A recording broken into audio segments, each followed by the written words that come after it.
שלום, קוראים לי אורטל שמלץ ואנחנו נבלה את ה-20 דקות הקרובות בתוכן שקשור לעולמות ניהול הידע והלמידה באופן כללי ובאופן ספציפי בעולמות התחקיר והפקת הלקחים. זה מין שיעור מקדים כזה מבוא לקראת המפגש שנעשה בעוד כמה ימים באופן פיזי ופרונטלי, אז נעבור מהמסך לחיים האמיתיים. אני אוהבת להתחיל את העיסוק שלי בעולמות התחקיר והפקת הלקחים בציטוט של מנכ"ל ג'נרל מוטורס, והוא אמר דבר נורא יפה. הוא אמר, היינו יכולים להיות ארגון נהדר, אם רק היינו יודעים את מה שאנחנו כבר יודעים. כלומר, העולמות האלה של תחקיר והפקת לקחים, הם עולמות שבעצם בהם הידע כבר קיים בארגון. אנשים עברו דרך הידיים ודרך הרגליים והמחשבה איזשהו אירוע, והצליחו כבר להפיק איזושהי תובנה ומשמעות לאיך נכון לעבוד. ובזה אנחנו נתעסק היום, באיך לוקחים את הידע שכבר קיים בארגון ומעבירים אותו הלאה. כדי לעשות איזשהו אישור קו מושגי, בסיסי בין כולנו, למרות שבטוח כבר עברתם עליו עשרות פעמים, ניגע בשני מושגים בסיסיים. אחד, מהו תחקיר, והדבר השני הוא מהו לקח. אז בואו נתחיל מהתחקיר. תחקיר הוא בעצם שיטת למידה, שזה כבר צריך לעצור ליד הדבר הזה. זאת מתודה אחת מתוך רבות לאיך לומדים, איך משפרים ביצועים. שמופעלת בדרך כלל בקבוצה, היא לא למידה של אחד על אחד או אחד מול מחשב, אלא למידה באמצעות אינטראקציה בין אנשים. ושכל המטרה שלה כולה מכוונת בעצם ליכולת של הקבוצה להתמודד עם משימות שונות עתידיות באמצעות תחקיר. שהתחקיר הוא בעצם איזשהו אירוע שהיה בעבר, אנחנו לומדים ממנו, מנתחים אותו, מביאים את נקודות המבט השונות שלנו עליו, ואמורים להוציא לקחים שמיד ניגע בהגדרה של זה, כדי להפיק תובנה לגבי דרך התנהלות עתידית. דרך האירוע אנחנו אומרים ללמוד על הארגון כולו, ועל האופן שבו הוא והיחידה הספציפית שלכם אמורה לפעול. אנחנו יוצאים מהאירוע הבודד ובעצם עולים לרמה העקרונית, לדרך הפעולה העקרונית, ולא נשארים באירוע הספציפי שאותו תחקרנו. אז זה תחקיר, הוא בעצם שיטת הלמידה שדרכה אנחנו מפיקים לקחים. מהו אם כך לקח? אז לקח מוגדר בצורה נורא פשוטה. לקח הוא דרך התנהלות, משהו אופרטיבי, קונקרטי, לא משהו עקרוני, אלא משהו ממש בקצות האצבעות שלנו. איזושהי דרך התנהלות עתידית שנלמדת אבל מתוך אירועי עבר. כלומר, לוקחים אירוע שהיה בעבר, מבצעים תהליך של הפקת לקחים ותחקיר, ואמורים להוציא תוצר שנקרא לקח. והלקח הוא בהגדרה שלו בעצם תוצר של תהליך למידה מכוון. כלומר, קרה אירוע, עצרנו ביחד ללמוד מהאירוע, כי האירוע הזה מבחינתנו הוא אירוע מכונן, הוא אירוע שחוזר הרבה פעמים, הוא אירוע סיכוני עבור הארגון, הוא אירוע עם פוטנציאל למידה ושיפור ביצועים גדול. כל יחידה וההגדרה שלה לנושאים שאותם היא רוצה לתחקר, אבל התוצר של מהלך הלמידה הזה בסוף היא איזושהי תבונה קבוצתית של אנשים לאיך מבצעים את הפעולה שביצענו בצורה טובה יותר. ומתוך כל המושגים האלה והמילים הגדולות שאמרתי, בסוף זה מתכנס לכדי משולש מאוד ענייני, שעוסק בעצם בלמידה. ההגדרה של למידה, ההגדרה הקצרה ביותר שאני מכירה ללמידה, היא בעצם תהליך של שיפור ביצועים מתמיד לאורך זמן. זאת ההגדרה הקצרה ביותר. כלומר, אנחנו בודקים אם קרתה למידה בארגון או ביחידה או לאדם בודד, אם לאורך זמן אנחנו נראה שהוא ממשיך לשפר את הביצועים שלו בתחום מסוים. לרוב אנחנו מכירים שלמידה קורית בכיתה. כלומר, הרגל הימנית של המשולש שנמצא פה על המסך, היא עולם ההדרכה המסורתי שאותו אנחנו מכירים. עומד מדריך, מרצה, אדם בעל ידע מול קבוצה של לומדים, בעלת ידע מצומצם בתחום מסוים, הוא בעצם מקנה את הידע שלו בתוך מסגרת של כיתה, מול מחשב בצורה דיגיטלית כמו שאנחנו עושים עכשיו, אבל בעצם מטרות הלמידה, התכנים, צורת הלמידה, הדרך וכו', היא אחידה. כלומר, ההדרכה יש בה משהו שיטתי, מאורגן ומתוכנן למפרע. האחות השובבה של ההדרכה היא ניהול הידע. ניהול הידע אומר שלמידה מתרחשת בעצם בכל זמן ובכל מקום בתוך שגרת העבודה שלנו. אבל שתיהן, גם ההדרכה וגם ניהול הידע, שתיהן מכוונות לשיפור ביצועים מתמיד, כלומר לתהליכי למידה, עם שתי נגזרות או שתי פעולות שמכוונות לאותה מטרה ממש. אז אם ההדרכה היא בעצם תהליך שיטתי עם מטרות מוגדרות מראש לקהל לומדים מסוים, עם הישג נדרש מוגדר, ניהול הידע הוא קצת שובב בעניין הזה. הוא אומר, תקשיבו, כשיתעורר הצורך ולאדם חסר ידע, מידע, נתונים בתחום מסוים, הוא ייגש למוקד הידע המקצועי, בין אם זה קלסר, מחשב או אדם, ילמד וישפר את הביצועים הקונקרטיים שבגינם הוא יצא לדרך. אם אתם שמים לב, התחקיר נמצא בעצם במרכז המשולש הזה.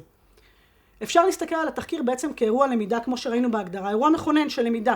היה אירוע מוצלח או לא מוצלח, ביצענו תהליך של למידה, הפקת לקחים, נוצר לקח בקצה שלו, ועכשיו יש שתי דרכים בעצם להטמיע את הלקח הזה. דרך אחת המסורתית היא באמצעות הדרכה. לוקחים את התחקיר, מלמדים את האירוע בכיתה, בבתי הספר, בקורסים השונים, לומדים איך התנהגו, מה עבד ולא עבד, ואיך ראוי להתנהג בעתיד בצורה שיטתית לחלוטין. אבל מה עושים אנשים שהם לא בוגרי הדרכה עכשיו? כלומר, אוכלוסייה ותיקה שנמצאת ביחידה וסיימה את הקורס לפני 2, 3, 4 ו-15 שנה, והתחקיר לא מגיע לה במסילות של ההדרכה בכיתה. שם נמצא ניהול הידע. כלומר, ניהול הידע אמור לאפשר דיפוזיה בלתי פוסקת של הלקחים האלה בקונטקסט של המשימה עצמה. כלומר, שאדם יוצא למשימה כלשהי, מקצועית, מכל תחום שהוא, אמורים להידחף אליו באופן אקטיבי הלקחים הרלוונטיים לעשייה שלו. כלומר, לא באמצעות מדריך שעומד ומרצה ומלמד, אלא באמצעות מערכות, תהליכי עבודה, נהלי עבודה, וכל דרך אחרת להטמיע את הלקחים בשגרת עבודה, ועל זה נדבר בשיעור הפרונטלי כשניפגש בעוד מספר ימים. אז אני רוצה רק לסגור את המשולש הזה. אנחנו מכוונים את תהליך הפקת הלקחים, בעצם את התחקיר כמתודה, לתהליך של למידה, שיפור ביצועי מתמיד. חלקו מוטמע באמצעות תהליכי הדרכה, חלקו מוטמע באמצעות תהליכי ניהול הידע, אבל שניהם מכוונים לשפר את הביצועים ולהביא להצלחה את הארגון ברמה גבוהה יותר. אחד המודלים הכי בסיסיים בתחום ניהול הידע, שהוא רלוונטי גם כאן בעולמות התחקיר והפקת הלקחים, הוא מודל שנקרא SECI, מודל שבעצם פותח על ידי שני חוקרים יפנים, שמדבר בעצם על איך נוצר ואיך עובר הידע בארגון. אם תסתכלו בתרשים שיש כאן, יש בו 4 רביעים. הרביע השמאלי העליון בעצם הוא הרביע שמתייחס כמעט ל-80% מתעבורת הידע בארגון. אם אתם רואים כתוב tacit knowledge, כלומר הרביע השמאלי למעלה מתעסק על האופן שבו מועבר הידע באופן סמוי בין אנשים. כלומר, הייתה לי שאלה, פגשתי קולגה במסדרון, אמרתי, תגיד, איך מבצעים כך וכך, או נתקלתי בבעיה כזאת וכזאת, ואותה קולגה שאני סומכת עליו, והוא בעיניי איש בעל ידע או מקצועי בתחומו, ייתן לי את ה-best practice שלו לאיך נכון לתפקד בסיטואציה הספציפית או להתמודד עם האתגר. מרבית הידע בארגון, גם תובנות ולקחים, עוברים ככה, בשיחות המסדרון, בהתייעצות בלתי פורמלית, בלהרים טלפון, כלומר ידע סמוי לידע סמוי. יש בזה יתרון אדיר, במובן הזה שאני נגיש למומחים ומתייעץ ממש עם האדם שיודע איך לבצע. החיסרון הגדול של הדבר הזה הוא שאת אותו אדם כנראה שאלו 200 איש את אותה שאלה, אם הוא נתפס כמומחה, והוא מבזבז את הזמן שלו לענות אותה תשובה פעם אחר פעם לאנשים שונים בתוך הארגון, והסיטואציה היותר בעייתית היא כאשר אדם לא יודע שהוא לא יודע, ולכן הוא אפילו לא ניגש לשאול. אלה האזורים הסמויים, כלומר האזור של הסוציאליזציה, שזה האות הראשונה של המודל, ה-S מדברת בעצם על תהליכי חברות, שידע מועבר באמצעות אינטראקציה בין אישית. אחד האתגרים של למידה בתוך ארגונים והתחקיר והפקת הלקחים מתמודדים בדיוק עם אותו האתגר, הוא איך מייצרים תהליך של החצנה. הרביע הימני למעלה, externalization, החצנה, בעצם מדבר על זה שאם צוות מסוים ביצע משימה כלשהי, והפיקו לקחים, היה תחקיר, הפיקו לקחים, יש לקח בקצה על איך נכון לעשות את הדבר הזה טוב יותר בעתיד, היה ראוי שהידע הזה יצא מהצוות הבודד של 4-5 אנשים שביצעו את המשימה, ויעבור גם לצוותים אחרים, למחלקות, ליחידות אחרות, כדי לשפר ביצועים באופן שיטתי ומערכתי. כלומר, אנחנו יוצאים מהאירוע הבודד, מהצוות הבודד, ורוצים לעלות לרמה העליונה שבה הידע הזה משרת קבוצות נוספות של אנשי מקצוע שמבצעים את אותה משימה בעתיד בצורה טובה יותר. אז החלק השני הוא בעצם המעבר הראשון מידע סמוי לידע גלוי, כלומר, המעבר מ-tacit knowledge ל-explicit knowledge, כלומר, ידע שנמצא לי בקצות האצבעות או בקצה המחשבה, ובתהליך החצנה מסודר יוצא החוצה. הריטואל של התחקיר עצמו, שיושבים הצוות שעליו דיברנו, ובעצם מתחקרים את האירוע, הוא הריטואל שבו בעצם מחלצים את הידע הסמוי מהמשתתפים באותו מאורע, ומוציאים החוצה תובנות ולקחים, כלומר הופכים את הידע מסמוי, ממשהו שאני למדתי על בשרי, על גופי, כן, ברגליים, למשהו שהקבוצה כולה מבינה, ובעצם הוצאנו אותו מהסמוי אל הגלוי. אבל זה לא מספיק, כי אמרנו, פה יודעת רק הקבוצת אנשים שהשתתפה בתחקיר עצמו, כלומר הייתה שותפה לתהליך חילוץ הידע מהרובד הסמוי לרובד הגלוי. הרביע הימני התחתון, הוא בעצם הרביע שהופך את הידע הזה לידע שמתכנס לתוך תהליכי עבודה. באיזה אופן? קודם כל הוא נקרא combination, כלומר זה האזור של ה-C בתוך המודל.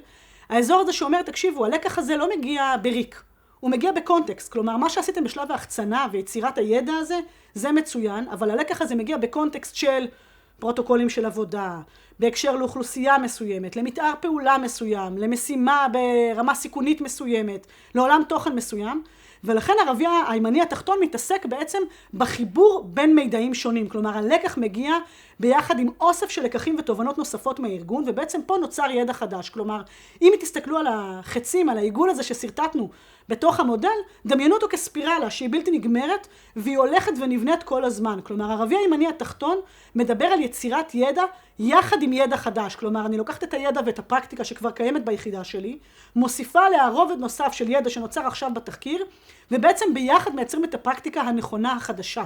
כלומר הרעיון הוא שידע הוא תמיד בהקשר קונקרטי לידע קודם אחר ולמשימות נוספות ולתובנות אחרות שקיימות בארגון. אז אמרנו הרביע הראשון הוא הידע הסמוי, כלומר איך היה בזה, באירוע, בפעילות וכולי, מספר אחד לשני, לומדים איזה לקח על הדרך וכולי, זה ידע סמוי שפוגש ידע סמוי.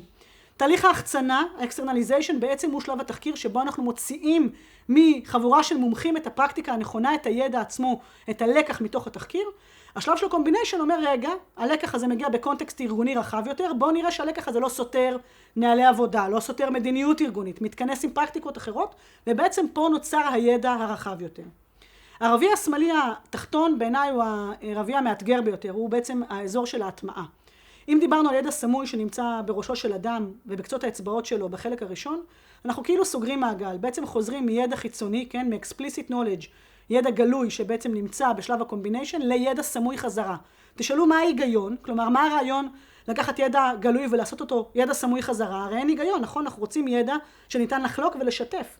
אבל המשמעות של שלב ה-internalization, שלב ההפנמה, בעצם החלק האחרון של המודל ה-I אומר, תקשיבו, ידע שנוצר בתהליך של הפקת לקחים הוא בהחלט ידע של מי שהיה שותף להפקת לקחים ולתחקיר. אבל אם אני לא הייתי שותפה למשימה, ולא הייתי שותפה בצוות שתחקר את האירוע ולא הייתי שותפה לתהליך הלמידה, הסיכוי שאני אקרא תחקיר, תחשבו אתם על תחקירים שקראתם, על מצגת של 15 עמוד, כן? לקרוא תחקיר שמישהו אחר כתב, בלי שהיינו נוכחים או באירוע, או בהפקת הלקחים, היכולת לבצע את הטרנספורמציה הזאת בין מידע כתוב, בין מצגת, בין נוהל עבודה, בין מדיניות, פרוטוקול עבודה, לבין היכולת שלי להשליך אותו חזרה על המעשים הקונקרטיים שלי כאשת מקצוע, היא מוגבלת מאוד, מאוד. ולכן האתגר ברביע האחרון, הוא לקחת את אותה מדיניות ארגונית חדשה, אותה תובנה, אותו לקח, אותו נוהל עבודה, ולבצע תהליכים ייעודיים שהמטרה שלהם להפוך את הידע הגלוי הכללי הזה לידע סמוי, כלומר לפרקטיקה של עבודה חזרה בקרב עובדי הקצה. חוזרת חזרה למשולש שראינו לפני שקף אחד, תהליך ההטמעה, אחד מהאמצעים לבצע אותו באמצעות הדרכה. כלומר, לקחת את עולמות ההדרכה, לקחת את התחקיר ואת הלקח, ולהפוך בעצם את המידע הזה חזרה למיומנות ולפרקטיקת עבודה של האנשים, אבל היא רק דוגמה אחת. ולכן כשאנחנו מסתכלים על תחקיר בעיניים של ניהול ידע, הייתי רוצה שנזכור את המודל הזה. כלומר, איך לוקחים ידע סמוי שנוצר תוך כדי עבודה, מבצעים תהליך של החצנה ביחד, בצורה צוותית, כלומר, כל אחד מנער ככה את המחשבות ואת הידע המקצועי שלו ומוציא ידע חדש, לוקחים את הידע הקונקרטי הזה מתוך אירוע בודד, ביחס לרמה הארגונית הכוללת, מדיניות, נהלים, פרוטוקולים של עבודה, וחזרה מורידים אותם לרמת הפרט בהטמעה של תהליכי עבודה. זה התהליך כולו.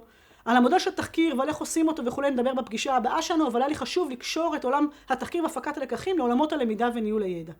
אנחנו לא מסיימים בזה. לקראת המפגש הבא שלנו מחכה לכם מטלה חביבה, לא ארוכה, חצי שעה של פודקאסט מתוך פודקאסט של חצי שעה של השראה של ערן גפן.